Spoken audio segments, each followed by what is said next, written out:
Unang isda sa araw na to, tribali pa rin to. Ayun! Medyo curious ang tribali na to sa pool. Mukhang maliit lang ang isdang to. Pero pag dito na sa taas, ayun medyo malaki din siya. Ang pangatlong isda sa araw na to. May nag-comment sa atin na hindi daw malalim yung sinisisid ko. Sige, eto, hindi ko to ikakat. Hindi naman talaga malalim. Pero kung ikaw ang sumisi dyan, siguro ako, lalabas yung luga mo. Eto nga pala ay curious na tangigi. Oh, tangigi!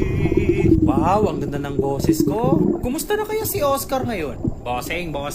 Oy, Oscar! Andyan ka na pala? Na-miss ka na ng mga followers mo. Ako din, bossing. Na-miss ko sila. I miss you, mama. Narinig nyo ba ang ingay na yun? Yung cheat! Yan pala ang tunog ng equalize. Medyo hindi rin biro mag-practice ng equalize kasi mahihilo ka kapag hindi ka sanay dyan. Ang pag-equalize nga pala ay pinapractice yan. Ang tawag nga pala dito sa amin ng equalization ay pasiyok. Pipisilin nyo lang yung ilong nyo tapos bubuga kayo ng hangin papunta sa inyong tenga. Nagulat ako dun may dumaan na